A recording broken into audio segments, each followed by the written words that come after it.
Hi, I'm Bonnie Annis, And I'm Stephanie Prestidge.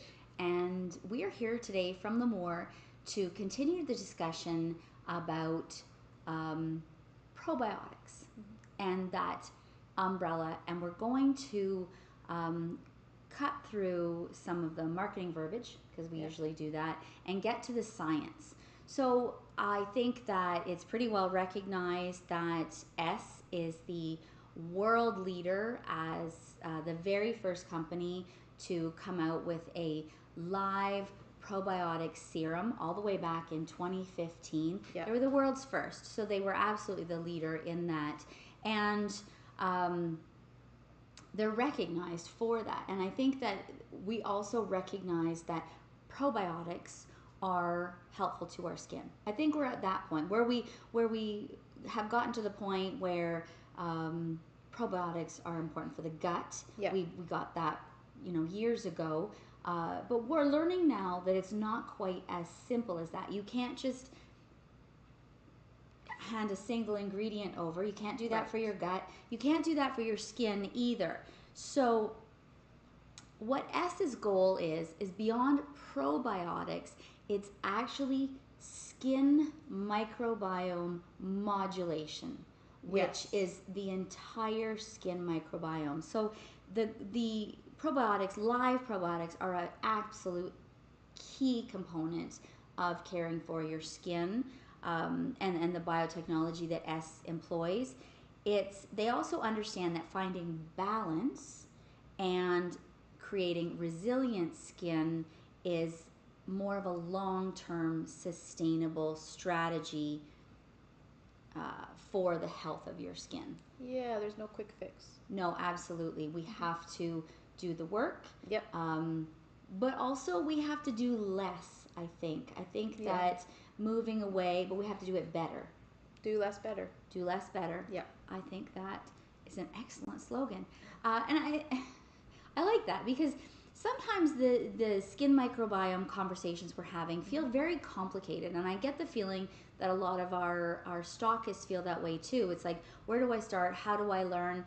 And I think if you really stick to the key things, it makes it easier to just integrate.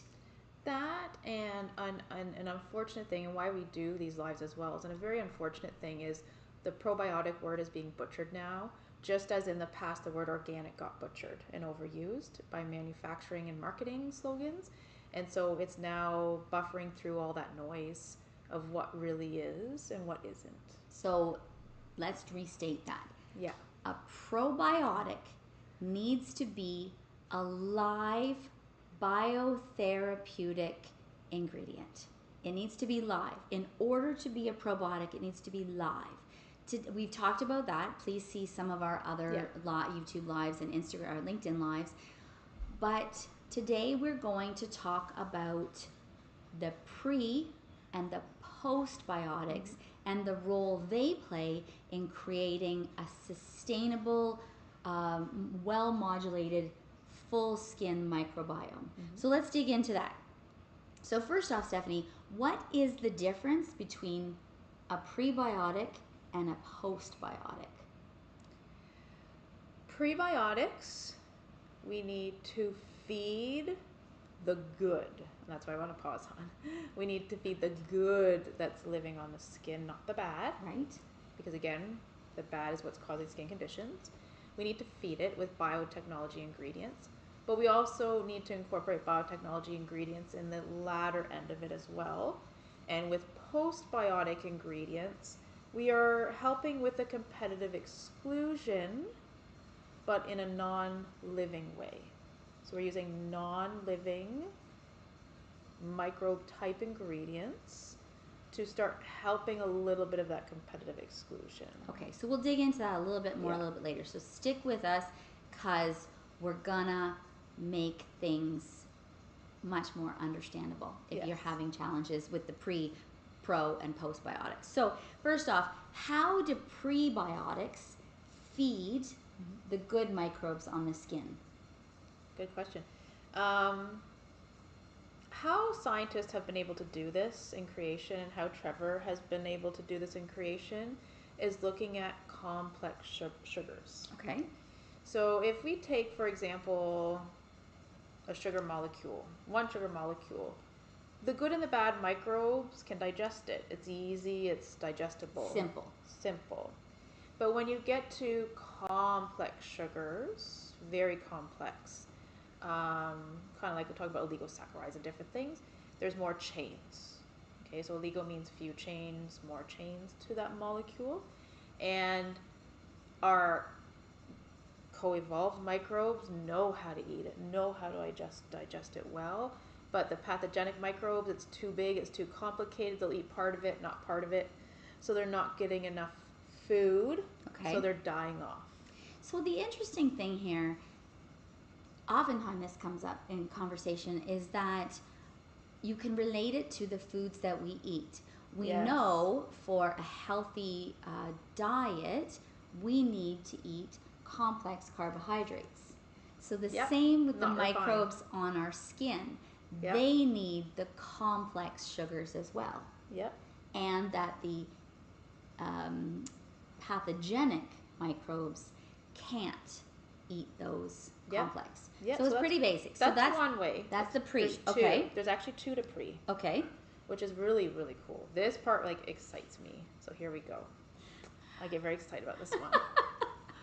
Also oils. So we have complex sugars, but we also have oils that are prebiotics. So in our own sebum production, yes, I'm going back there because I love talking about it. Our own sebum has different aspects of it, right? Like we have wax esters and different things. But what is very unique to human skin is how much triglycerides we make. It's quite high in the percentages. The animal that's next closest to us only makes like around 10% or so. But it is, I actually wrote it down, we make in our complex sugars quite a lot. Where did I write it down? Yeah, 60%. Okay. So it's a big significant part of who we are. But why is this so important? Like, why am I saying these words? Is when we make triglycerides, they're free fatty acids. Why is that so cool? Why do I stand this out? Is because it's toxic to pathogenic microbes. Toxic. It will kill pathogenic microbes. So not only can they not use it for food, but it's toxic. Toxic to them. Yeah. So if you let your oil stay on your skin. So this is why, in a nutshell, if you take nothing else from this video today, this is why the strip and replace theory of skincare has got to go. If we take away all the beautifully produced sebum on our skin and replace it with something that poorly mimics our skin's own sebum, you're going to lose the ability for the skin to have that resilience. So our own sebum, our healthy, slowly produced sebum needs to stay, which is why we need to do less but better for our skin. Yep. Okay, so write that down. Our own sebum needs to stay. And you know what? And I'm going to go to a product for a second because I know we're not going there yet, but I still really need to. We talk often about Protect Oil and that lovely ingredient Shminia. But I now had an aha moment when going deeper into these triglycerides where I now know why Protect Oil works. Okay. Because spilled beans. Shminia is a triglyceride. Shminia is like a free fatty acid, and so it is toxic to pathogenic microbes. Not toxic to us, not bad for us, but to a pathogenic microbe, it can't live. So it is calming significant amount of inflammation on people's skin. We have team members that had their rosacea not flare up and cause inflammation and bulbous of the nose. It's now not happening anymore. And it's because they're just using Protect Oil. Mm-hmm. Yeah, that one single product. And when you look at like research about my brain's working.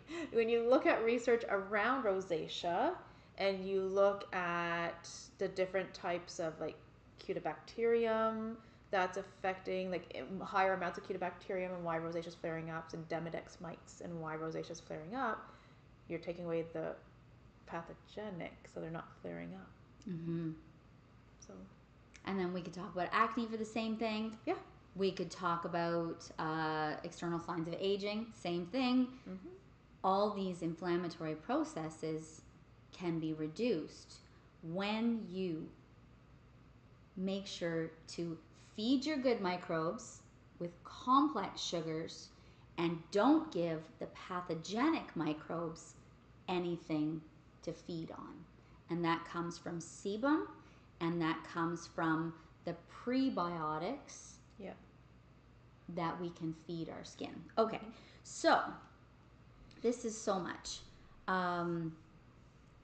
Let's talk about, I know I get all excited, my brain starts spinning, and then there's so many things I want to ask about, but I know that... Gotta stay on topic. Yeah, I gotta stay on topic because there's so much to talk about. Gotta try. Let's talk now about postbiotics and the role they play in providing this robust protection and the resilient microbiome. To start out with it, like more in a definition way of talking about it. I'm not Sure. saying a specific definition. Please no, I'm just talking in a definition type of way.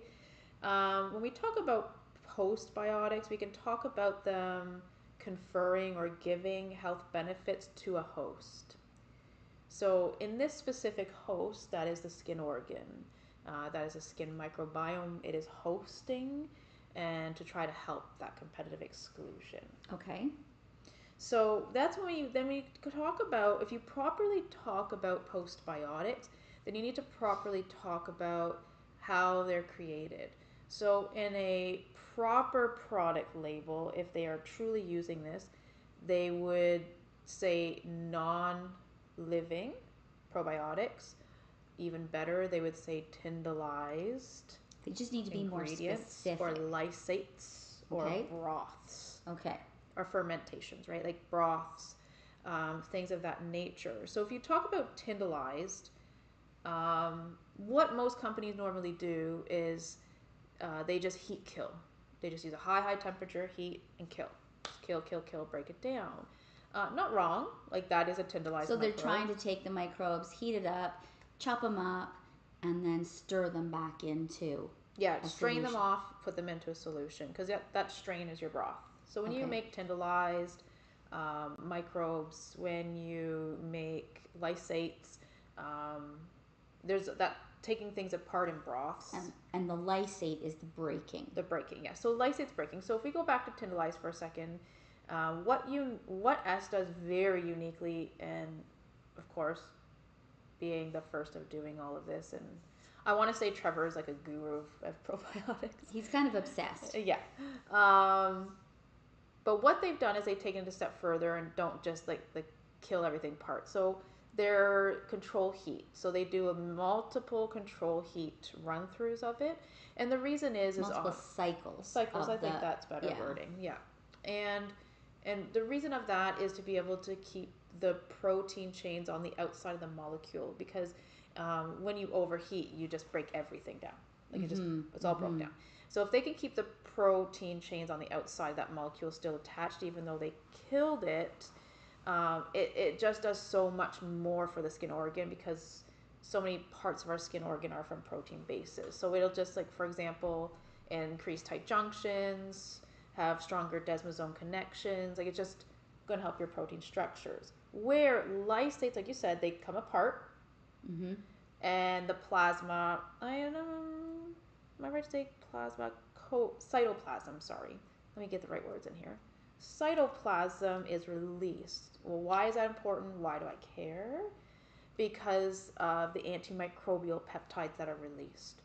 So antimicrobial peptides also strengthen all those protein aspects of your skin organ. Right, and the skin needs protein. So it's really clear that this is big. It's a lot.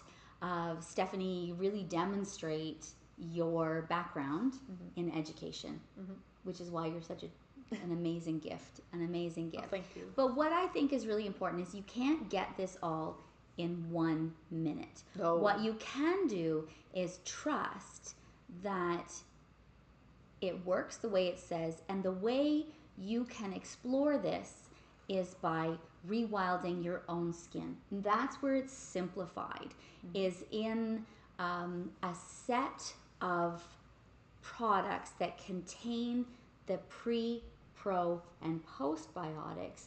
And within 30 days, because the cycle of the skin cells is about 28 days, correct? When you're young, yep. When you're young. Yeah. But about 30 days is going to give you the time to see the difference. And I think that's when the light bulb goes on, is when you see the difference for yourself. Then you go, oh, okay, now I need to go back and watch that again and learn a little bit more about that. So for professional skin therapists, I think, honestly, the very first step is to do your own rewilding.